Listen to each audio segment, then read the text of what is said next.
आज हम रहरा साहब जी का तीसरा पाठ व्याख्या के साथ इस कड़ी को निरंतर करने की कोशिश करेंगे। अब इसमें चौथे पातशाही गुरु रामदास जी के शब्द आ रहे हैं, उनकी लिखत, उनके अपना एहसास, अपना अनुभव अब इसमें आगे हम जोड़ेंगे। हर के जन सतगुर सतपुरखां बिनो करूं गुर पास।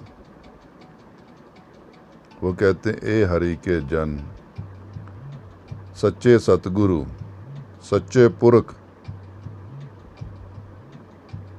मैं अपने गुरु के पास अरदास करता हूँ, विनती करता हूँ, अर्ज करता हूँ। किस बात की? हम कीरे किरम सतगुर सरनाई, कर दया नाम परगास। इसमें गुरु रामदास जी अपने आप को हृदय से इतना डाउन, नीचे रखकर ये अरदास करते हैं, क्योंकि अरदास तो हमेशा नीचे होकर ही की जाती है, नीवे होकर ही करी जाती है। जब तक अरदास में अहंकार है, रोब है, तो वो अरदास कबूल नहीं होती।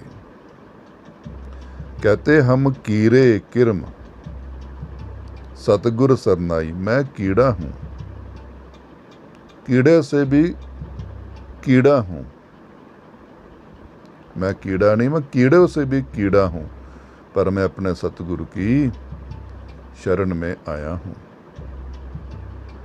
अब सतगुरु की शरण की अगर यहाँ बात करें, जो भी जिस तरीके से भी अपने अपने आध्यात्मिक जीवन में अपने गुरु को मानता है, कोई गुरु ग्रंथ साहब को, कोई गुरबानी को, कोई किसी शरीर को, साधु संत को,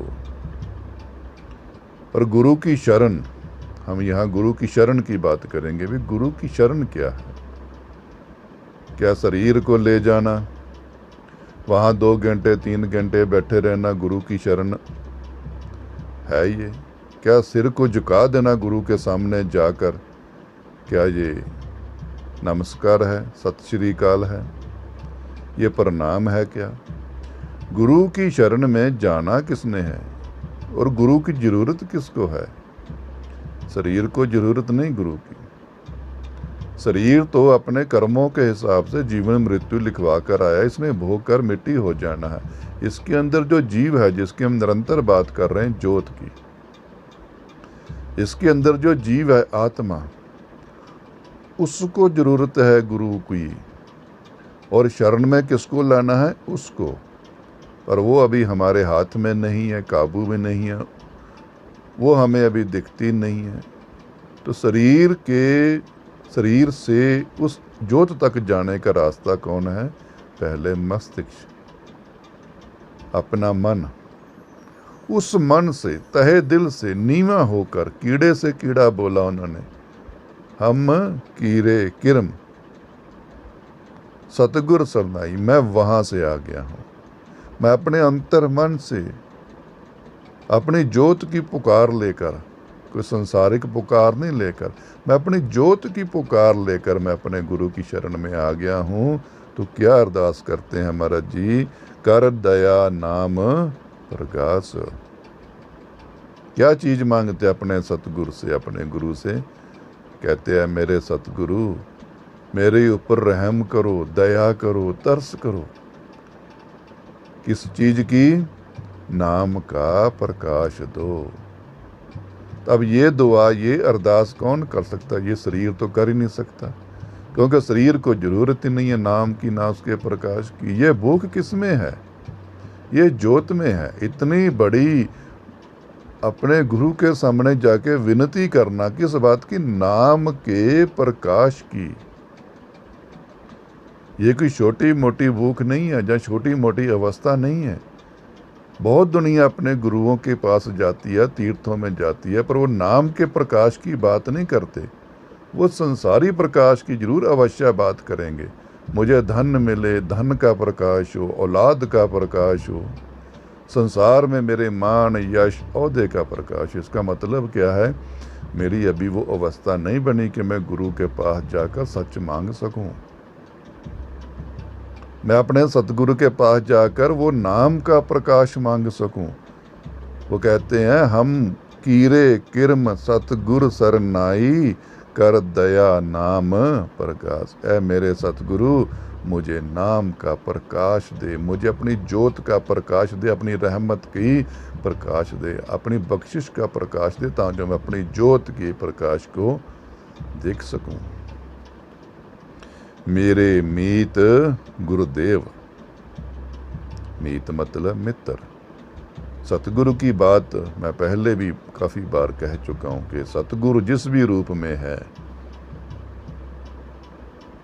उसमें सब रूप समाये हुए। माँ भी है, वो बाप भी है, वो दोस्त भी है, वो मित्र भी है।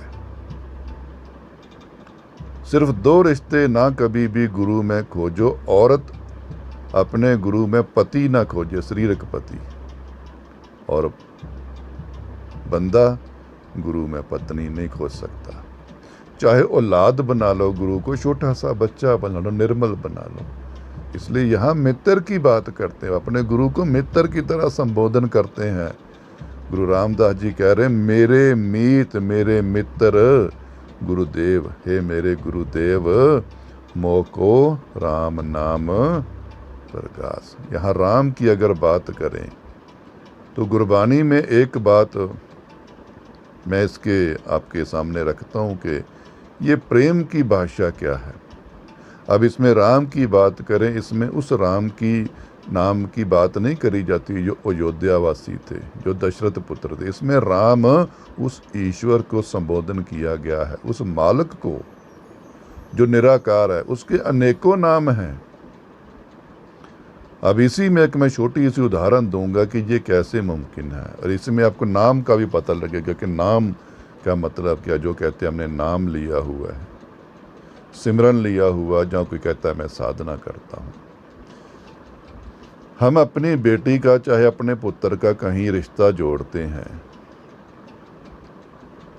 बचोले होते हैं, चाहे हम जोड़ते हैं, तो हम अपने बेटे को चाहे बेटी को कहते हैं कि तेरे पति का, तेरी पत्नी का ये नाम है। एक नाम दे देते हैं प्रॉपर, कोई भी जो उनका होता है। दोनों को एक दूसरे का नाम प्रॉपर दे देते हैं, ये नाम है उनका। ठीक है जी, रिश्ता हमने जोड़ा, पर अभी उन्होंने उस रिश्ते को जाना या समझा नहीं, उस रिश्ते की गहराई में नहीं गई। हमने जोड़ा रिश्ता, उन्होंने हमारे कैसे रिश्ता जुड़ गया। गारे आ गई शादी होके, चाहे बहू आ गई, चाहे हमारी बेटी वहाँ चलेगी, तो पहले दिनों में क्या होगा, वो जो पति है उसका, वो उसी नाम से उसको बड़े प्यार से बुलाएगा। चाहे फॉर एग्जाम्पल हम कहें जी उस औरत का नाम मान लो ए है, तो मान लो उसके पति का नाम बी है, तो वो क्या बोलेगा, ए जी, वो जी लगाएगा साथ में, बड़े रिस्पेक्ट से, कदर से, क्योंकि रिश्ता नया है। तो वो जो औरत वो भी क्या बोलेगी, बी जी, वो भी जी लगाएगी उस नाम के पीछे। सत्कार कह लो, चाहे वो नया नया रिश्तापन कह लो, कुछ भी कह लो इसको। आस्ते आस्ते प्यार बढ़ता है, उनका रिश्ता आपस में एक दूसरे को जानना शुरू करता है, पहचानना शुरू करता है, तो आस्ते आस्ते जी हटता जाता है। वो कहते बी, वो कहते ए। असल में क्या ये यहाँ ये नहीं कहना है कि जी कहने से उनकी एक दूसरे के प्रति कदर या प्यार कम हो गया, उल्टा प्यार बढ़ गया है उनका। क्योंकि जो पहले वो दुनिया को दिखाने के लिए जी लगाते थे ना जुबानी, अब वो जी उनके हृदय में आ गया है। अब वो एक दूसरे की सचमुच इज्जत करनी शुरू कर दी। पहले तो ज़माने को समझा, ज़माने का सिखाया हुआ या ज़माने को दिखाने के लिए जी कहना पड़ता, ए जी, वो कहता था बी जी। अब जी हट गया है, पर वो जी हृदय में आ गया है। अब वो जी उनके अंदर आ गया है। अब वो सीधा ए पे आ गया, ए फिर आ गया बी। आस्ते आस्ते वो प्यार, वो जी वाला प्यार, एक दूसरे को इतना समझ गए, इतना जान गए। अब उन्होंने अपने ही तरीके से अनेकों नाम रख दिए। किसी ने कुछ जी, कोई डार्लिंग, कोई वगैरह, कोई जानू, कुछ भी कह लो, अनेकों नाम बन गए। अब वो जो दुनिया ने नाम सिखाया था, जब बताया था, अब तो वो मध्यम ही हो गया है। अब तो वो अपने आप सीधा रूबरू बात कर रहे हैं एक दूसरे से, ना जी लगता है, ना वो नाम ही चलता है जो संसार ने दिया था, जो संसार ने सिखाया था, जो संसार ने उनको लिख कर दिया था। ये नाम है, ये है आपके पति का नाम, ये है आपकी पत्नी का नाम। अब वो नाम भी पुराना हो गया, वो जी भी हट गई। अब वो जो उनके अंदर का जो रिश्ता था ना, वो इतना जुड़ गया है, अब वो नामों का मोहताज नहीं रहा। अब उनको एक दूसरे को बुलाने के लिए एक नाम लेने की ज़रूरत नहीं है। वो प्यार इतना गहरा हो जाता है, जो कहते प्यार में इतना गए हैं, वो बाद में इशारों से भी बात कर लेते हैं, बातों बातों में बात भी कर लेते हैं। अब इसको नाम से क्या जोड़ूं कि जो पहले नाम संसार ने दिया था, उन्होंने उस नाम को त्याग कर अपने प्रेम का नाम एक रख लिया। उसकी रमज आ गई, वो एक दूसरे कितना समीप हो गए कि वो एक दूसरे को अनुभव करना शुरू कर देते हैं, एक दूसरे की बातों को इशारों से समझ लेते हैं। ये है प्रेम। इसी तरह जो हमें एक संसार नाम देता है, कहता लो जी वाहिगुरु नाम है, वो कहते अल्लाह नाम है, वो कहते राम नाम है, श्री कृष्ण नाम है, वगैरह जो भी ओम नमः शिवाय नाम है, क्या हमने उस नाम को हृदय में धार लिया है? क्या हमारी अपने ईश्वर से, अपने सतगुरु से, अपने गुरु से इतना प्रेम हो गया है कि अब हम उन शब्दों के गुलाम नहीं रहे जो हमें संसार ने सिखाए थे, जहाँ हमें वेदों ग्रंथों से मिले थे। अब मैं अपने सतगुरु से और सतगुरु मेरे से, मैं अपने ईश्वर से, ईश्वर मेरे से, अपनी मन मर्जी से, अपने शब्दों से, अपने तरीके से मैं बात करता हूँ। अगर ये नहीं हो पाया तो क्यों? क्योंकि मेरा प्यार ही नहीं बना उससे। मैं तो अभी उन्हीं नामों में उलझा हुआ हूँ जो मुझे संसार ने सिखाए हैं, शुरू में जो सिखाए थे। इसका मतलब क्या, मैं शुरू में ही रह गया, मैंने उसके रिश्ते को, उस प्यार को, उस संबंध को आगे बढ़ाया ही नहीं। इसलिए ईश्वर के अनेकों नाम है, पर नाम के पीछे, नाम में ना खोजो कि नाम मेरे पास नाम है। बहुत बार इसकी पहले भी बात मैं कहता हूँ, मैंने वहाँ से नामदान लिया, मैंने वहाँ से नामदान लिया। वो ईश्वर तो एक ही है। नामदान आपने कहीं से लिया, शिक्षा आप कहीं से ले रहे हो। ये देखो कि मेरे अंदर उस ईश्वर, जो एक ईश्वर है, उसके प्रति मेरा प्रेम उमड़ा, उसके प्रति मेरी भावना जगी, उसके प्रति मेरी कदर बनी। ऐसी हो जाती, कहते जहाँ जिस भी साधु संत, चाहे वो कहते गुरबानी के ज़रिए, चाहे किसी अपने गुरु के ज़रिए, वो ज्ञान आता है दोनों में से। गुरबानी में से क्या मिल रहा है? शिक्षा। उस साधु संत से क्या मिल रही है? शिक्षा। वो शिक्षा गुरु है मेन, आकार गुरु नहीं है।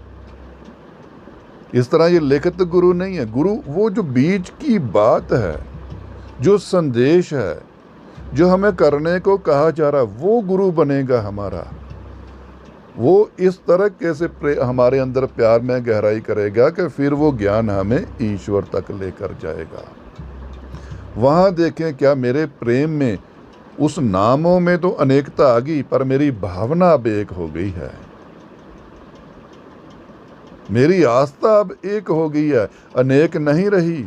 शुरू में नाम एक था, भावना एक थी, पर आस्ते आस्ते क्या हुआ, नाम मेरे अनेक बन गए। मैं उसको हर नाम से संबोधन कर लेता हूँ। शिव भी कह लेता हूँ, अल्लाह भी कह लेता हूँ, राम भी कह लेता हूँ, कृष्ण भी कह लेता हूँ। मैं तो वहाँ तक उसको रावणी भी कह लूँगा, कंस भी कह लूँगा। ये तो हमने नाम दिए, क्योंकि नाम में बुराई नहीं, बुराई तो भावना में है। अभी तक भावना में खोट है मेरे। अगर भावना में नफरत है, मेरे अंदर नफरत है, तो ज़ुबान पे भले ही मेरे वाहिगुरु वाहिगुरु, वो राम राम, वो अल्लाह अल्लाह चल रहा है, उसका कोई संदेश उस मालिक तक नहीं पहुंचना।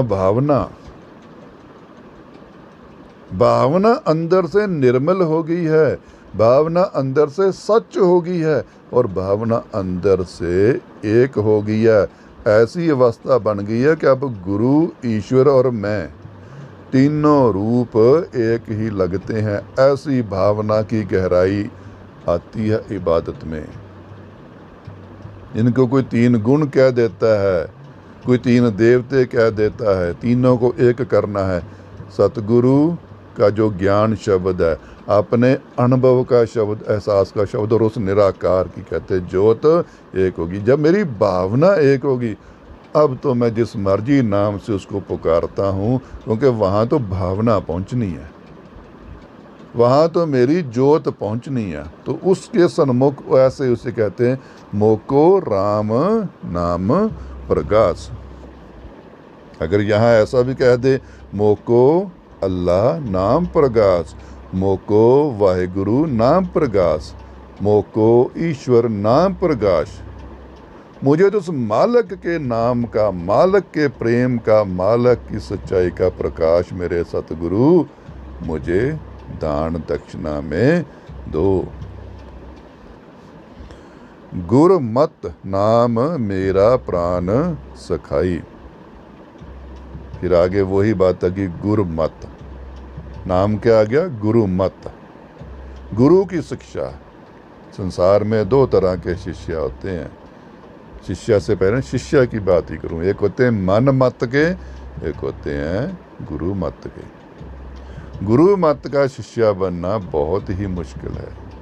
हम गुरु से जुड़ भी जाते हैं, गुरु धारणा भी करते हैं जीवन में, पर मन मत की संगति नहीं छोड़ी जाती। जो मेरे मन के अपने विचार हैं ना, मैं उनको ही आगू रखता हूँ।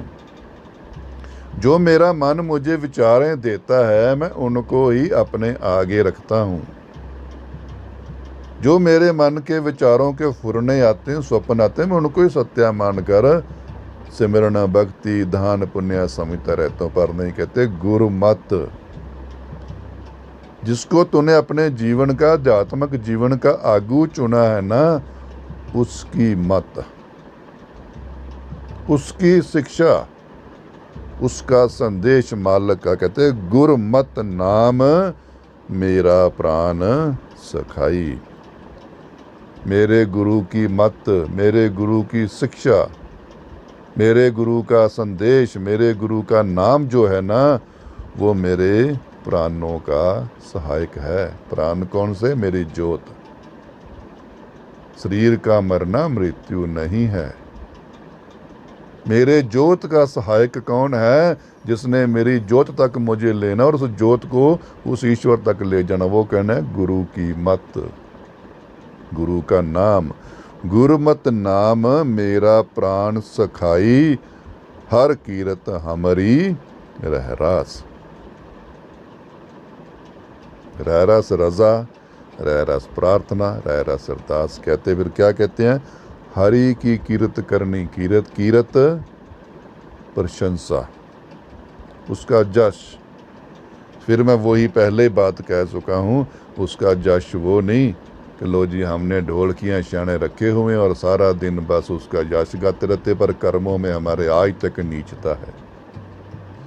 कर्म हम उस यश जो करते हैं, जो सत्संग करते हैं, बहुत सारे साधु संत कीर्तन करते हैं, प्रचार करते हैं, सामने धन है, व्यापार कर रहे हैं, प्रचार नहीं।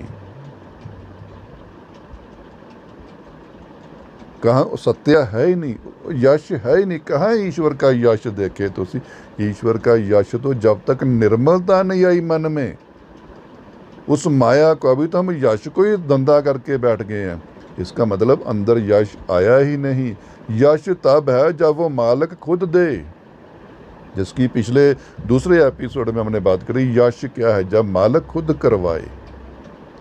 पढ़ पढ़ कर यश नहीं होना, अनुभव से यश होना है। अनुभव से उसकी वाहवाही होनी है, आंखों देखे से उसकी वाहवाही होनी है, सुनकर या पढ़कर उसकी वाहवाही नहीं करी जा सकती। वो कहते हैं हर कीरत मैं हरि का जस, हमारी रस। मालिक मेरी यही प्रार्थना है, मेरी यही रजा तेरे हुक्म में रहने की, यही मेरी मांग है। क्या? मुझे हरि का यश दान में दे, मुझे गुरु की मत दे, मुझे राम के नाम का प्रकाश दे, मुझे उस ईश्वर के नाम का प्रकाश दे। हर जन के वड भाग वडेरे, जिन हर हर सरदा हर प्यास। कहते वो हरि के जन,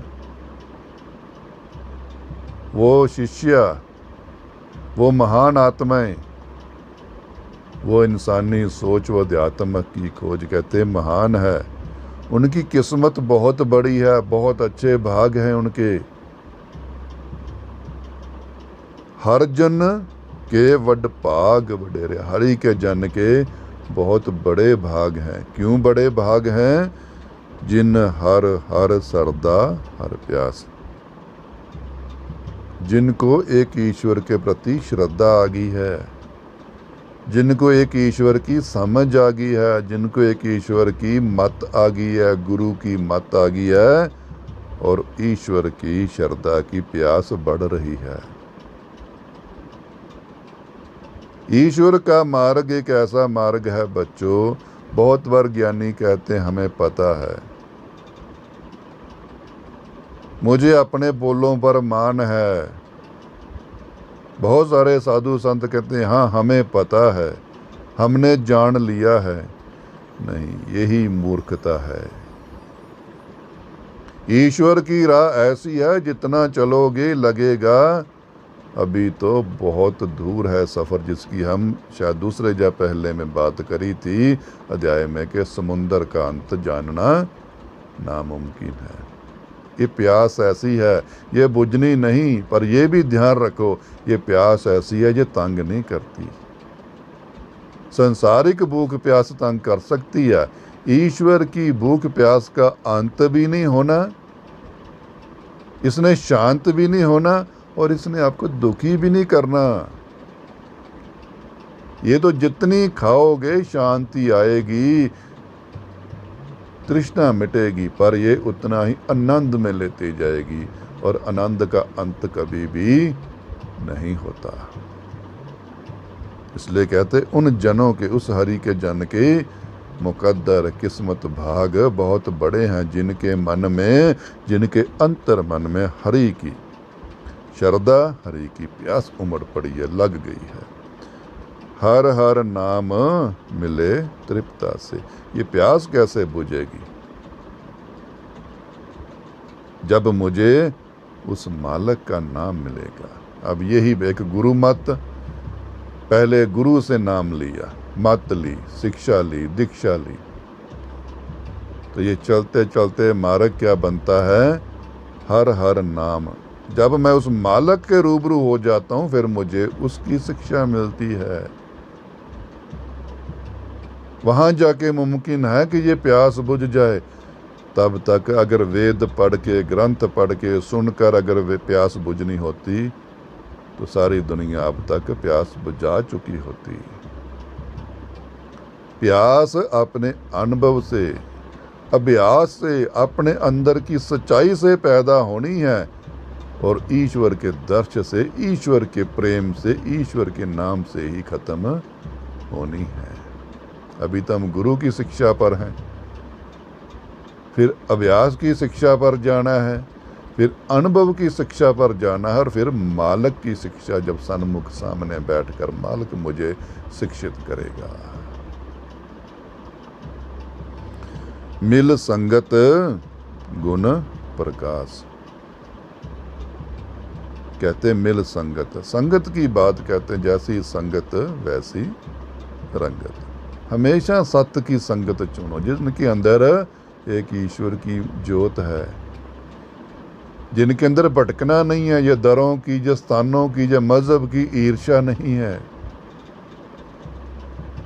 अंधविश्वास नहीं है जिनके अंदर विश्वास की ज्योति जल गई है, जिनके अंदर अंध भक्ति नहीं है, भक्त की ज्योत आ गई है, जिनका विश्वास अटूट हो गया है और सच्चा हो गया है। मांगों का जहाँ, संसारों का नहीं। बहुत बारी विश्वास की बात होती, मैं वहाँ गया था, मेरे वहाँ से जाके पुत्र हुआ, वहाँ विश्वास बांध कर वो बैठ जाता है। मैं वहाँ गया था, वहाँ जाकर मेरा काम काज शुरू हो गया, सेट हो गया, वो वहाँ बैठ जाता है। हालांकि ये मैं इसकी पहले भी बात कर चुका हूँ, कृष्ण जी ने भी गीता में कहा, बंदे जो तेरे भाग्य का है वो तेरे पास खुद चल कर आएगा, समय से पहले नहीं मिलेगा पर आएगा चल कर खुद। गुरु नानक देव जी भी कहते हैं ये भाग है तेरे पास चल कर आएंगे, शारीरिक भाग चल कर आने हैं। तो हम इसी में उलझे रहते हैं, नहीं मैं वहाँ गया था, वहाँ जाकर मेरा काम होगा। नहीं, करण करावे आपे आप, मानस के कछु भी नहीं हाथ। बंदा कौन करने वाला है? ये मालिक है, बंदों के बीच में बैठकर वो करने वाला है। इसलिए विश्वास कौन सा? जिनके अंदर अंदर की ज्योत का विश्वास आ गया। जब संसारी खुशियां हासिल होने वाला विश्वास नहीं, ये तो कच्चा विश्वास है। मैं वहाँ गया था, मैं ठीक हो गया, मेरी बीमारी कट गई। ये करने वाला मालिक है, पर इससे आगे जाना है। कौन सा विश्वास? मेरी ज्योत वाली भूख वाला विश्वास, अंधभक्ति वाला नहीं, भक्ति वाला। कहते ऐसी संगत करें जिनके अंदर ये विश्वास आ चुका है, ये भक्ति आ चुकी है, जो अटूट बन चुके हैं, जो निर्मल हो चुके हैं। मिल संगत गुण प्रकाश। कहते जब ऐसी संगतों में जाएंगे तो गुण अंदर ही हैं सारे, गुण कहीं बाहर से नहीं आने। बाहर से मदद लेके हमने अपने गुणों में प्रकाश भरना है। अवगुण कहाँ? सब शराबी की संगत करेंगे, मीट की, तंबाकू वाले की संगत करेंगे तो गुणों का प्रकाश कम हो जाता, अवगुण चमकने शुरू हो जाते हैं। जैसी संगत वैसी रंग। इसलिए कहते संगत वो ढूंढ जिसमें तेरे गुणों का प्रकाश चमके, तेरी बोलवाणी में सुधार आए, तेरी देखनी में सुधार आए, तेरी सुननी में सुधार आए, तेरी करनी में सुधार आए, तेरे गुण चमके। बहुत गुण है तेरे अंदर, तू गुणों का भंडार है, तू मालिक की कलाकृति है। मिल संगत गुण प्रकाश। में अपने गुणों में प्रकाश लाऊंगा कैसे? संगत से मिलकर। इसलिए कहते हैं संगति ज्यादा से ज्यादा करो, संगति ज्यादा से ज्यादा करो। अपने गुरु की, साधु संतों की, जहां भी आपका मन टिका हुआ संगति करो, क्योंकि संगत से जुड़े रहेंगे। ये संसार की संगत हमें इन चीज़ों से दूर ले जाती है, गुरुवाणी से दूर ले जाएगी, गुरु की वाणी से दूर ले जाएगी, गुरु के वचनों से दूर ले जाएगी, गुरु की संगति से दूर ले जाती है, जो दूर चल जाते हैं। इसकी एक बड़ी अच्छी सी परिभाषा कहते हमारे घरों में इन्वर्टर लगे होते हैं ना, आजकल आम ही ये चले हैं। लाइट चल जाए पर वो पीछे से लाइट ना है, उसको चार्ज करने वाली लाइट ना भी, तो उसकी भी सीमा खत्म हो जानी है।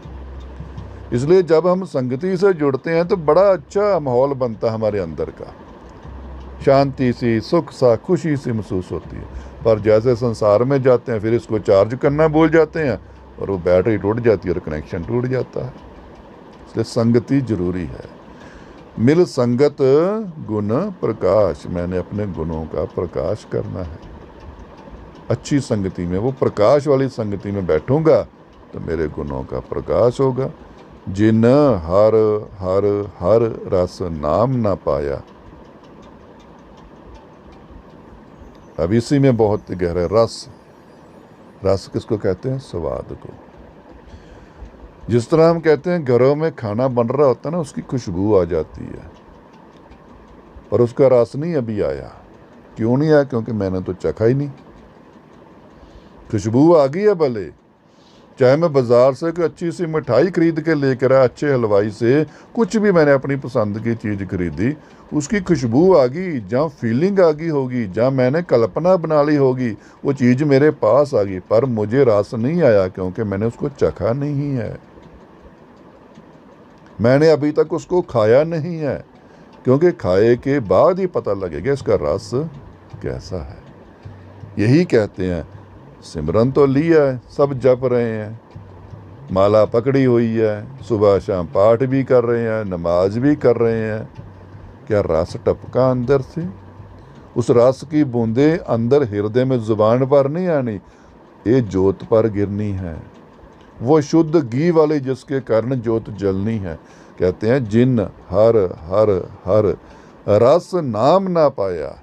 जिन्होंने उस प्रेम की भक्ति का, उस ईश्वर की भक्ति का, गुरु की मत का, गुरु की शिक्षा का अभी अंदर रस ही नहीं आना शुरू हुआ, कहते ते भागहीन जम पास।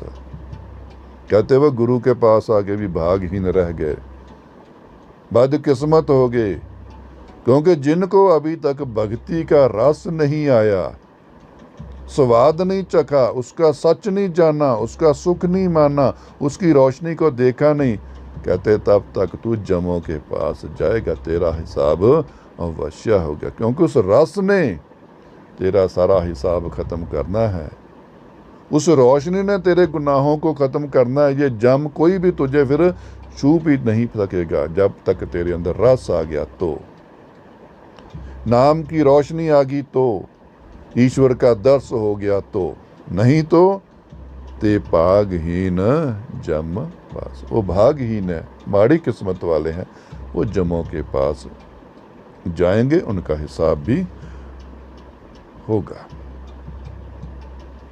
कहते जो सतगुर शरण संगत नहीं आए, फिर शरण की वही बात पहले भी कर चुका हूं। शरण वो नहीं कि मैं गुरु के पास जाके 2-2 घंटे बैठता हूँ, 2-2 घंटे मैं कीर्तन सुनता हूँ, 3-3 घंटे मैं सत्संग सुनता हूँ, मैं सिमरन करता हूँ। गुरु के पास फिर वही बात है, किसने बैठना है? ज्योत ने, जिसकी एक परिभाषा कहते हैं, नजदीक बैठना ना सीखें, नजदीक होना सीखें। अंदर से गुरु के पास होना है, गुरु में लीन होना है। शारीरिक तौर पर गुरु के पास बैठना नहीं है, शारीरिक तौर पर हाजिरी नहीं लगवानी। ये माथे का झुकना ही कहते माथा नहीं है। शीस नवाइये क्या तिये जे मनो कसुदे जाए। इसके ऐसे कहते शीस नवाने से क्या मतलब, जो तेरा मन ही कहते उल्टी दिशा में जा रहा है, वो बुरे कामों में घूम रहा है। चाहे तो गुरु के सन्मुख अपना सिर टेक दे, गुरुद्वारे जाके सिर टेक दे, मंदिर में मस्जिद में जाके नमाज में सिर टेक दे, पर तेरा वो जो मन है वो तो भटक ही रहा है। कहते जो सतगुरु की शरण में नहीं आते, अंदर से, कहां से? हृदय से, ज्योत से। सतगुरु सच्चा गुरु, सच्चा गुरु क्या? शरीर तो कभी सच्चा होता ही नहीं। सच्चा गुरु यहां किसकी बात? ज्ञान की, शिक्षा की। जो सतगुरु शरण संगत नहीं आए, कहते जो अपने सतगुरु की शरण में नहीं आते, संगति में नहीं आते, शिक्षा में नहीं आते, गुरु की बात मानने में नहीं आते, इसकी बात कहते हैं गुरु को ना मानो, गुरु की मानो। गुरु किसी भी रूप में है, गुरु पूजनीय नहीं होते, गुरु माननीय होते। भाव गुरु को पूजा नहीं जाता, गुरु को माना नहीं जाता, पहले गुरु की मानकर देखा जाता है। माननी पड़ेगी गुरु की संगति, गुरु की शिक्षा। वही कहते हैं जो सतगुरु शरण संगत नहीं आए, जो अपने सतगुरु की, सच्चे गुरु की शरण में संगत में नहीं आए, त्रिग जीवे त्रिग जीवास। उन्हों का जीना धृग, धृग एक बहुत बुरी गाली है, धृग है तेरे जीने पर। कहते हैं धृग जीवे त्रिग जीवास। उन्होंने जीने की जो आस है ना, क्योंकि आस से हम सतगुरु के पास जाते हैं, कहते वो धृग है। उनका जीना भी और उनकी आश, उनकी मंशा, उनकी ख्वाहिश भी जो है ना, वो भी धृग है, वो भी गंदी है, वो भी गलत है। जिन हर जन सतगुरु संगत पाई, तिन तुर मस्तक लिखिया लिखास। महाराज जी कहते हैं जिनने, जिस हरि के जानने, क्योंकि जितनी ये आत्माएं मानव जीवन में आई हैं, ये सब हरि की ही भेजी हुई, उस मालिक की ही है। पर सतगुरु के बिना अपनी ज्योत तक जाना नामुमकिन है। जिन हर जन सतगुरु संगत पाई, महाराज जी कहते हैं जिस हरि के जानने, सच्चे सतगुरु की शरण, शिक्षा वही कहते हैं जिसने सच्चे सतगुरु की शरण पकड़ ली है, जो उस संगति में आ गया है, वो क्या है? तिन तुर मस्तक लिखिया लिखा। उनके ये माथे पर पिछले कर्मों की बदौलत ये लिखा हुआ था। अब इसी में एक विचार और आपके सामने रखूंगा। ये किस्मत क्या है? बहुत बार कहते हैं किस्मत, बुरा क्या है, भला क्या है। जन्म मरण की बात करें, क्योंकि जन्म मरण शरीर को है, हमें जन्म मरण नहीं, हम तो सफ़र में हैं, सफ़र ख़त्म करना है। इसलिए बहुत बार अगर भक्ति की गहराई में चला जाए तो जन्म मरण है नहीं, भटकना है। शरीर मिलता है फिर छिन जाता है। तो अब कर्म की बात करें, कर्म क्या है? मान लो हमने पिछले जामे में, पिछले शरीर में हमने बुरे किए, कुछ अच्छे, क्योंकि इंसान है हर तरह के कर्म करेगा, क्योंकि जब शुद्ध हो गया तो उसको शरीर में आने की ज़रूरत नहीं। अभी तक शरीर में है, चाहे कोई साधु संत है, चाहे कोई अवतार है, चाहे कोई पीर है, कुछ खुदा के काम से आते हैं, वाहिगुरु के हुक्म से आते हैं, पर जो शरीर में है इसका मतलब उसमें कमियां थी, तभी तो शरीर मिला कमियां दूर करने को। अगर कमियों के रहते तो शरीर में क्यों आए? कमियां थी तो वो उनको धोने के लिए, मुकम्मल करने के लिए, ख़त्म करने के लिए आए हैं। अब कर्म की बात करें, मान लो हमने पिछले जन्म में अच्छा किया है, बुरा किया, क्या उसकी हमें सज़ा प्रॉपर मिलेगी? क्या हमें वो सज़ा काटनी ही पड़ेगी?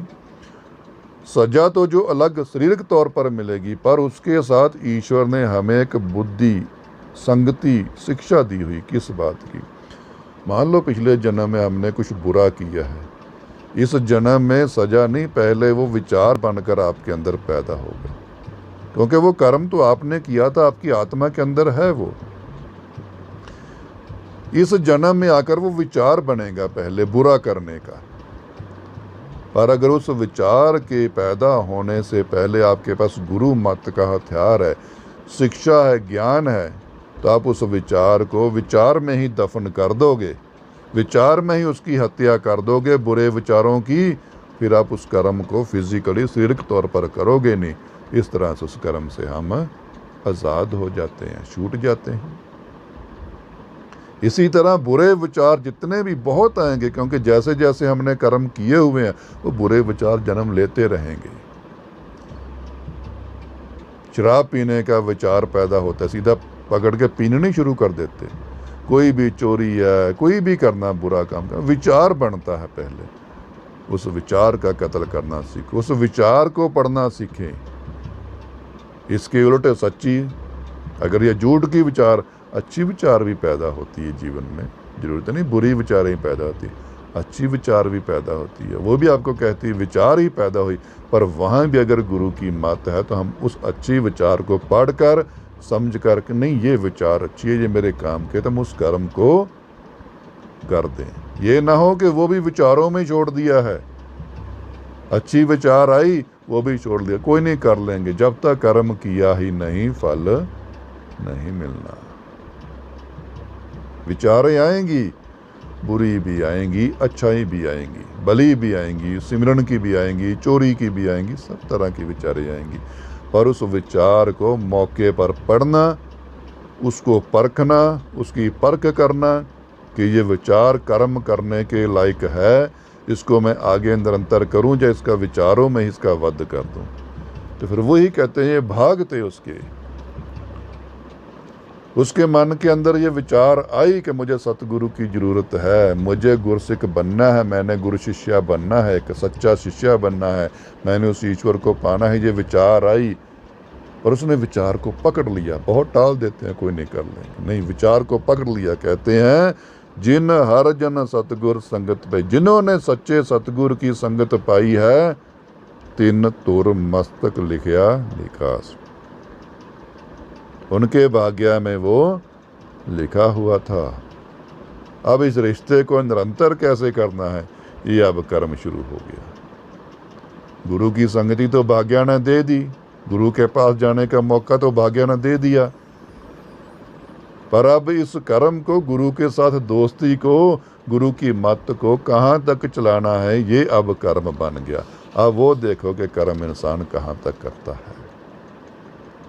कहते तन धन सत संगत, कहते वो संगत, वो सच्ची संगत धन है, वो बहुत धन है। कौन सी? जित हर रस पाया, जिसमें बैठकर मैं उस हरि के रस की बातें सुनता हूँ और मेरे मन में, मेरी ज्योत में वो लालसा बनती है। वो हरि के जस की मेरे अंदर भूख और बढ़ती है। नहीं तो जितनी मर्जी संगति कर लो, वो तो हरि के जस की बातें नहीं करते, हरि के रस की बातें नहीं, संसारिक रस की बातें होंगी। आओ मेरे पास, आपको ये दूंगा, मैं वो करूंगा, मैं खुशियां दूंगा, पुत्र मिलेगा, ये मिलेगा, वो मिलेगा। वो संसारी रस में ही हमें भटकाई रखते हैं। उस संगति को संगति ना समझना, क्योंकि संसारी रस ये संसार में रहने, संसार से नहीं खत्म होने, पर हमने छोड़ के चले जाने, और पता ही नहीं कब, किस वक्त, जवानी में, बचपन में, बुढ़ापे में, पता ही नहीं। जिन रस की कामना कर रहे हैं, उम्मीद है कि 6 महीने बाद जो रस मिलेगा, पता नहीं 6 महीने का जीवन भी है कि नहीं है। 2 दिन बाद रस मिलेगा, 2 दिन का पता नहीं जीवन है कि नहीं है। रस कौन सा? जो आपका है, जो आपके साथ चलना है, जो आपके भीतर है। कहते हैं धन धन सत संगत। कौन सी संगति अच्छी है? जहाँ जाकर मुझे संसारी खुशियाँ मिलती नहीं, जित हर रस पाया, जिसमें बैठकर मुझे हरि के रस की बात सुनने को मिलती है, जिस संगति में बैठकर मुझे हरि के रस का आनंद आता है, जिस संगति में बैठकर मेरे अंदर हरि रस की प्यास बढ़ती है, तड़फती है। मिल जन नानक नाम प्रकाश। कहते हरि दे जन जो ऐसे हैं, जो सच्ची संगति में हैं। कहते जब उस संगति में बैठेंगे, उन संगतों से जुड़ेंगे, उन जनों से जुड़ोगे, ऐसी रूहों से जुड़ेंगे, ऐसी ज्योत के पास जब बैठेंगे, तो कहते स्वाभाविक है अपने अंदर भी तो आपके अंदर नाम का प्रकाश ही आएगा ना। कहते फूलों की संगति करेंगे तो खुशबू ना भी सूंघो तो आपके नाक में अपने आप ही जबरदस्ती आ जाएगी। अब कूड़े की संगति करेंगी, गंदगी की संगति करेंगे, बदबू की संगति करेंगी, जितना मर्जी कपड़ा रखो मुंह पर, थोड़ी बहुत तो बदबू मार करेगी। संगति है। कहते जब मैं ऐसे हरि के जनों की संगति करूंगा, खुशबू वाले फूलों की संगति करूंगा, दिए की कहते संगति करूंगा, तो अंधेरा मुझे कैसे मिलेगा। मिल जन नानक नाम प्रकाश। कहते जब ऐसे हरि के जनों के साथ में अपना नाता बढ़ाऊंगा, नेड़ता बढ़ाऊंगा, समय ज़्यादा से ज़्यादा दूंगा, तो मेरे अंदर भी उस मालक के नाम का, उस ईश्वर के नाम का प्रकाश, प्रेम का प्रकाश तय है। अब आगे आ गया पंजवें पातशाह गुरु अर्जन देव महाराज जी का शब्द आ गया इसमें, राग गुजरी महला पंजमा। कहते काहे रे मन चित्त वह उद्यम, जा आहर हर जियो परया। चिंता आती है संसारिक तौर पर इंसान को, मेरा क्या होगा, कुछ समा तंगी भरा आ जाए जीवन में तो चिंताएं आ जाती हैं, फिक्र आ जाते हैं, क्या होगा क्या नहीं होगा। काहे रे मन चित्त व उद्यम। कहते हैं क्यों ऐ मन, क्यों तू ये सोचता है, क्यों ये तू फिक्र करता है। जा आहर हर जियो परया। इस तेरी सोच के अंदर तेरा मालिक बैठा है। तू उद्यम कर, सोच ना, चिंता ना कर, तू फिक्र ना कर कि मेरा क्या हो गया। तू इस क्या हो गए को सुधारने के लिए उद्यम कर, क्योंकि तेरी चिंता में भी वो मालिक बैठा, तेरे उद्यम में भी वो तेरा मालिक बैठा है। तुझे इस चिंता से बाहर निकालने वाला कौन है? तेरा उद्यम और वो मालिक। इस उद्यम में, इस हिम्मत में, इस शक्ति में तेरा मालिक है। क्यों तू सोचता है, क्यों तू चिंता करके बैठ गया है।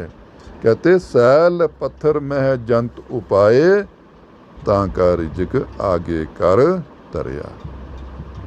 बड़े बड़े पहाड़ों में, जंगलों में, सुनसान जगह में, गुफाओं में, कहते जमीन के अंदर पत्थरों में चींटियां हैं, कीड़े हैं, जंगली जानवर हैं, बहुत कुछ पलता है। महाराज जी कहते हैं ताका रिजक आगे कर तरया। उनका रिज़्क उनके मुंह के आगे है, बस वहाँ चलना पड़ता, उद्यम तो करना पड़ेगा ना। कहते चिंता ना कर, उद्यम कर नीयत से, उद्यम कर सच से, उद्यम कर हिम्मत से, उद्यम कर लगन से। जब उद्यम करेगा तो अवश्य तुझे तेरी इस मुश्किल का हल, तेरी इस चिंता का हरण तुझे मिलेगा। इसलिए कहते हैं चिंता ना कर मेरे माधो जी, सतसंगत मिले सो तरया। हे मेरे मालक, अब यही मैं कहता हूँ, ईश्वर के नाम माधव भी कह रहे हैं, राम भी कह रहे हैं, बीठल भी कह रहे हैं,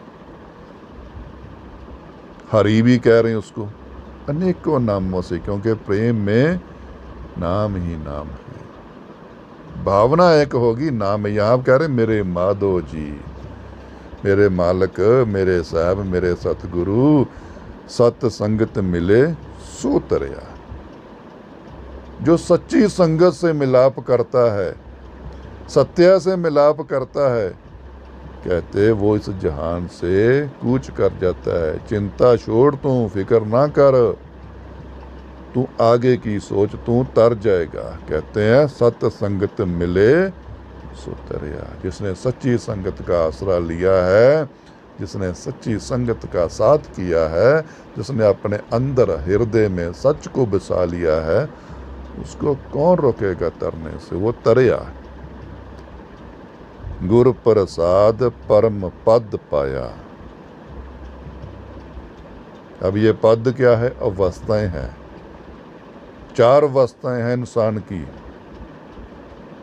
भक्ति की, संसारिक, मानसिक, अध्यात्मक और ईश्वरीय।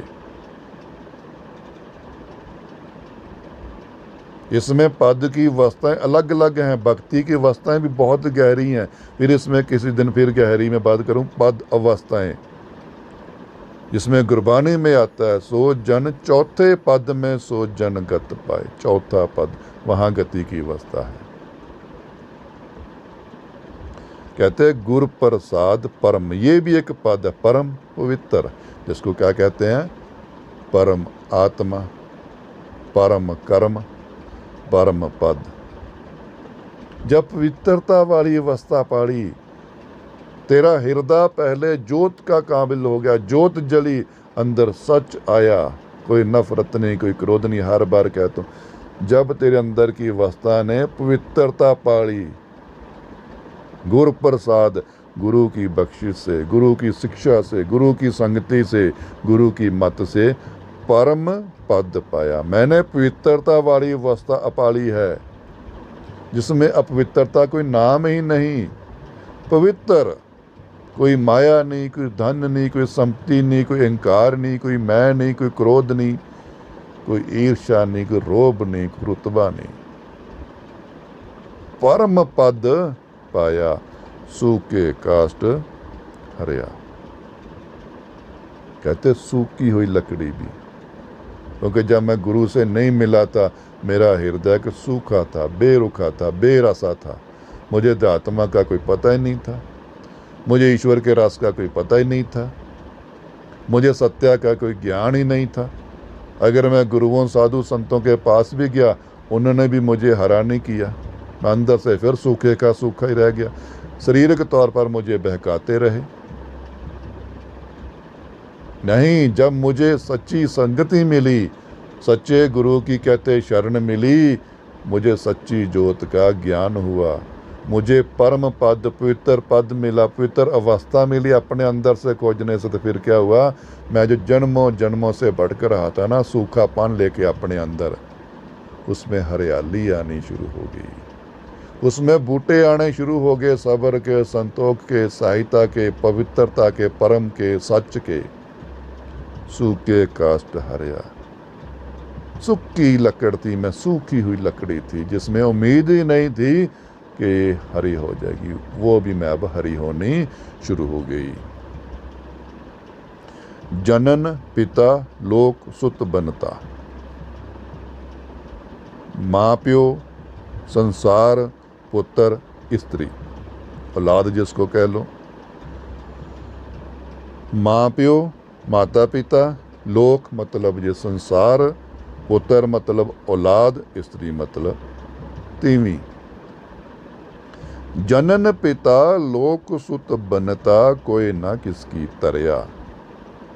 ये तेरे माता पिता, ये संसार, ये तेरी औलाद, ये तेरी स्त्री, इसमें से कोई भी किसी का भी आसरा नहीं है। ये तेरा वहम है कि ये मेरे आसरे हैं। ये शारीरिक तौर पर आसरे होंगे, मृत्यु के बाद कोई आसरा नहीं। मृत्यु तो बड़ी दूर की बात है बच्चों, ये बीमारी में गरीबी में भी आसरे नहीं बनते। थोड़ी सी जिंदगी में तंगी वाला समा आ जाए ना, तो ये भी छूटते या छोड़ते देखे हैं। बीमारी ज्यादा बढ़ जाए संभालने से अक जाते हैं। कौन से रिश्ते कहता, अपने हर रिश्ते में ध्यान से देखोगे संसारिक रिश्ते में मतलब है। जिसकी छोटी सी अर्ज करूंगा, एक पति के लिए पत्नी और पत्नी के लिए पति होता है। पति सारा दिन काम करके घूम के घर में एक टकाना लेके आए तो पत्नी कितना को प्यार या कितनी को कदर करेगी। मतलब है भी कमा के तो कुछ लेके नहीं आया। दूसरी तरफ पति कमा के लाता है, पर पत्नी घर में आते को ना पानी पूछती ना रोटी पूछती है। पति कब तक आदर करेगा। मैं सब रिश्तों के बारे में ये ना सोचना कि मैं किसी रिश्तों में किंतु परंतु करते हैं। शिक्षा मतलब है। आज हम पुत्र भी जानते हो, औलाद जानते, कहते बेटी हो रही। पुत्र क्यों जानना चाहते हैं? पुत्र के लिए नहीं, मतलब के लिए। मेरी आंश रुक जाएगी, मुझे बुढ़ापे में कौन देखेगा। मतलब हर रिश्ते में मतलब है। बेमतलब का रिश्ता है शिष्य और गुरु का और उस मालक का। गुरु नहीं मतलब रखता अपने शिष्य से, शिष्य मतलब रखते अपने गुरु से, इसलिए उसका रिश्ता कच्चा है। जब शिष्य भी बेमतलब हो जाएगा ना, गुरु से निर्मल हो जाएगा और गुरु भी निर्मल हो गया, तो दोनों में पवित्रता आएगी, तो निर्मल मालक मिलेगा। कहते हैं जनन पिता लोक सुत बनता, कोई ना किसकी तरया। माता पिता, ये संसार, लोक, औलाद, स्त्री, इनमें से कोई भी किसी का, एक दूसरे का भी ये आसरा सहारा नहीं है। सिर सिर रिजक सबाहे, ठाकुर काहे मन पो करया। हर एक के मुकद्दर में रिजक लिखा हुआ है, रिजक रोजी। कोई देश से प्रदेश जाता है, कोई कहीं दूर दूर तक जाता है रोजी कमाने के लिए, खाने के लिए भी। वो क्या है? रिजक लिखा हुआ है। जहाँ दाने तहाँ जाना, नानका सच। वो जहाँ दाना है ना, वहाँ जाना ही पड़ना। कई बार आप घर से निकलते हो, ब्रेकफास्ट तैयार हो जाता है, टेबल पे लगा होता है,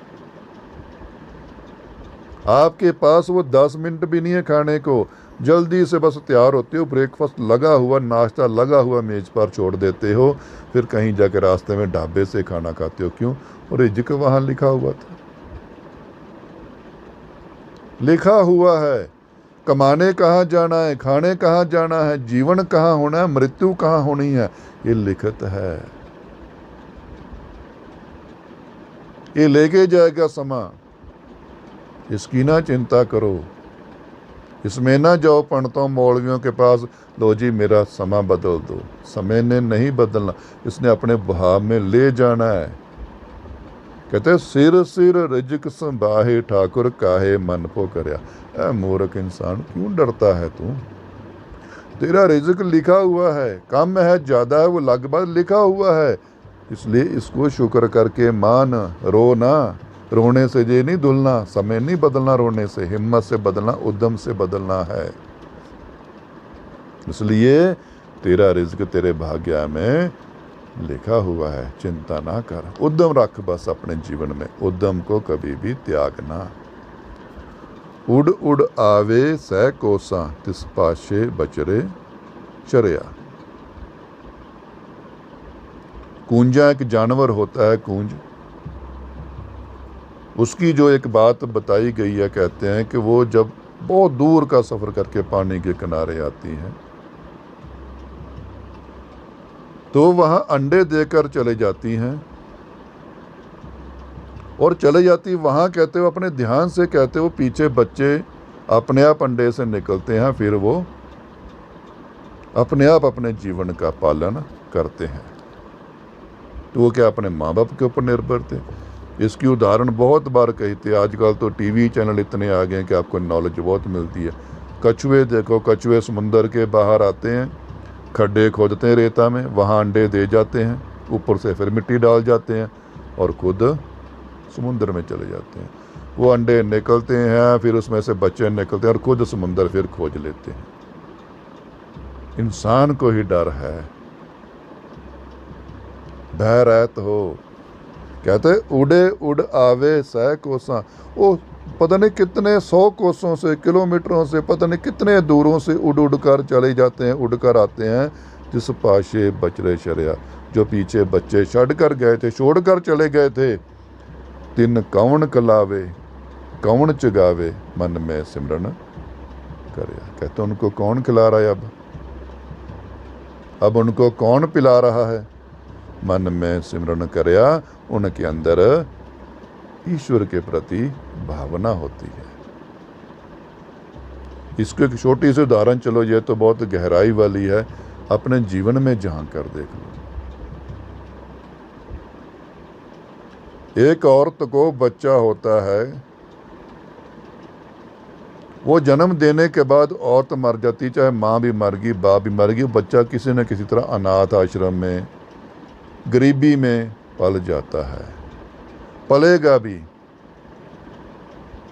क्या वो माँ बाप मर गए तो वो मर गएगा? हाँ, इसमें एक उदाहरण छोटी सी दूंगा, इसमें अध्यात्मक भी शिक्षा है आपके लिए। एक माँ के पेट में बच्चे ने जन्म लेना शुरू किया। उस जीवन यात्रा जो हमारी माँ के पेट की, वो 9 महीने है।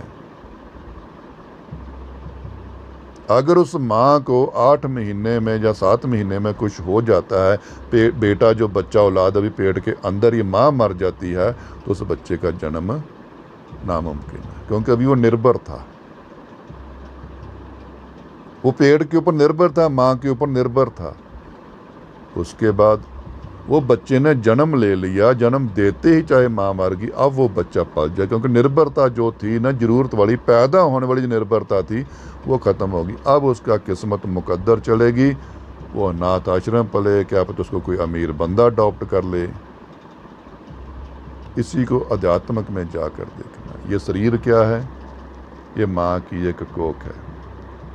गुरु के मिलने से मेरे अंदर मेरी ज्योत का जन्म होना शुरू होता है। अगर जन्म और मृत्यु से पहले, मैंने अपने मृत्यु से पहले अपनी ज्योत का दर्शन नहीं किया, अपनी ज्योत को शरीर से अलग नहीं किया, जिस तरह उस बच्चे ने अपने आप को उस माँ से अलग नहीं किया था, तो उसका जन्म होना नामुमकिन है। इसी तरह मृत्यु के बाद वाला रब नहीं, हमें जीते जी अपने आप को इस शरीर कोख से बाहर निकाल कर अपने आप को पैदा करना पड़ेगा, अपने आप को जीवित करना पड़ेगा। तो उसी में फिर कहते चिंता ना कर, उड़े उड़ आवे 100 कोसा। वो बहुत कोस, पता नहीं हज़ारों किलोमीटरों से उड़कर आती हैं। तिस पाशे बचरे चरिया, वो अपने बच्चों को छोड़ आती हैं। तिन कौन खिलावे कौन चगावे, अब उनको कौन खिलाएगा, कौन पिलाएगा, उनके मुंह में दाना कौन डालेगा? मन में स्मरण करे। कहते हो अपने मन से, अपने कंसंट्रेशन से, ध्यान से उनको फिर वो जागरूक करती हैं। सब निदान 10 अष्ट सिद्धान, ठाकुर कर तल तरिया। खजाने 18 सिद्धियाँ। फिर वही बात करें, अब खजाने यहाँ क्या कहेंगे? सिमरन करूँगा तो मैं अमीर हो जाऊँगा, मुझे रिद्धियाँ मिलेंगी, सिद्धियाँ मिलेंगी। नहीं, कौन सी अमीरी? सच की, जो कभी नाश नहीं होनी। बाहर की सत्ता है, राजा हो, जितने मर्जी अमीर हो, ये तो एक दिन नाश हो जाना है। कौन सी अमीरी की बात करते हैं मालिक? वो ईश्वर कौन सी कहते खजाने की बात करते हैं जो कभी नाश नहीं होना, जो भक्ति से मिलना। कौन सा? सत्या का, ज्योत का। कहते सारी तरह के खजाने, ये अमृत भी, ये मुक्ति भी, ये खजाने हैं, ये खजाने हैं, ये बाहर के खजाने नहीं। मुक्ति खजाना हासिल करना है, मोक्ष खजाना हासिल करना है, मैंने आत्मक सुख का खजाना हासिल करना है, मैंने आत्मक आनंद का खजाना हासिल करना, मैंने अमर जीवन का खजाना हासिल करना, मैंने अंदर के अमृत वाला खजाना हासिल करना है, मैंने गुरु की मत का खजाना हासिल करना है, मैंने ईश्वर की दर्श का खजाना हासिल करना है। इन खजानों की बात करते हैं साहिब। कहते वो खजाने सब निदान 10 अष्ट सिद्धान, सारे खजाने सारियां सिद्धियां, ये इंद्रियों का वश करना, फिर वही जिसकी कल दूसरे में करी, इंद्रियों को वश करना, ये क्या ठाकुर कर तल तरया,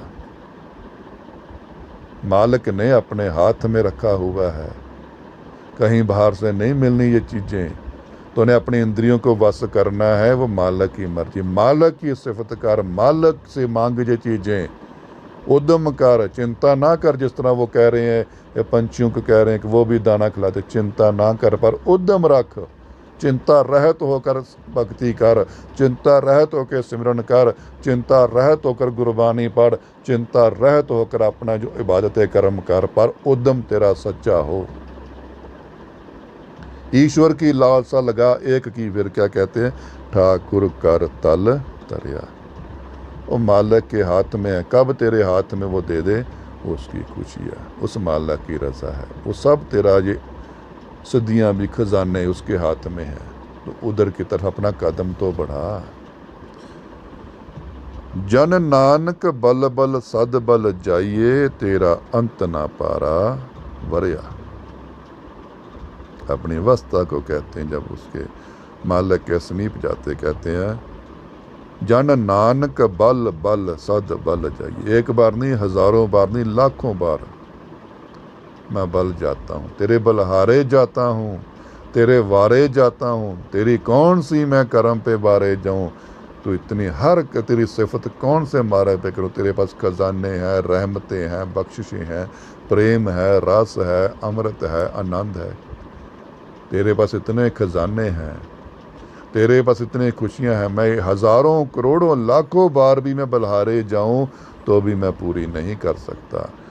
जन नानक बल बल सद बल जाइए, तेरा अंत ना पारा वरया, मालिका मैं हजारों बार भी तेरे बलहारे जाऊं, फिर भी क्या देखता हूं, तेरा कोई अंत ही नहीं है, तू बेअंत है, तू असीमत है, तेरी तो कोई सीमा ही नहीं है, तू बेअंत है, तू बेअंत है मालिक, मालिक बेअंत है बच्चों। अंत में जो आ गया वो मालिक नहीं है, जो सीमा में आ गया वो मालिक नहीं है, जो शरीर में आ गया वो मालिक नहीं है, बेअंत असीमत। इसलिए उस ईश्वर की इच्छा, उस ईश्वर की भक्ति करें जो ईश्वर है, जो हमने बनाए हुए हैं वो ईश्वर नहीं, जो कल्पना में है वो ईश्वर नहीं, जो ख्यालों में है वो ईश्वर नहीं, ईश्वर एक हकीकत है, ईश्वर एक सच है, वो वाहिगुरु, वो मौला, वो साईं, वो राम, वो शिव, वो बीठल, वो दिखता है, उसको देखने के लिए हम आए हैं, उसको देखने के लिए दिए की जोत नहीं, गुरुद्वारे की जोतें नहीं, मंदिरों के प्रकाश की नहीं, अंदर की जोत वाला प्रकाश इकट्ठा करना पड़ेगा, सिमरन वाला प्रकाश, सत्या वाला प्रकाश, गुरु संगति वाला प्रकाश, गुरु मत वाला प्रकाश, अच्छी संगति वाला प्रकाश, अपनी रूहानियत वाला प्रकाश। आज इतना कहते हुए समाप्त करता हूँ। हर रोज की तरह मेरी एक ही विनती है, विचार है, विचारें कच्ची भी हैं, पक्की भी हैं, पूरी भी हैं, अधूरी भी हैं, तो कई बार इसमें बहुत सारे सवाल आ जाते हैं, ये गलत बात है, तो मैं पहले ही गलती कबूल करता हूँ, क्योंकि मानव गलतियों का पुतला, मैं तो है ही किसी काबिल नहीं हूँ, मेरी तो एक नाकाम सी कोशिश है कि मैं अपनी जो अवस्था है, जहाँ अपने अंदर मेरे विचार आपके साथ साझे करूं। तो इसलिए कोई भी मेरे से भूल चूक होगी हो तो मैं सारे संसार से, सारे इंसान से, सारे हरि के जनों से और हरि से, उस मालिक से, उस गुरु से हाथ जोड़कर पहले ही माफ़ी मांगता हूँ और कल फिर इसका आगे का पाठ लेकर हाजिर होंगे।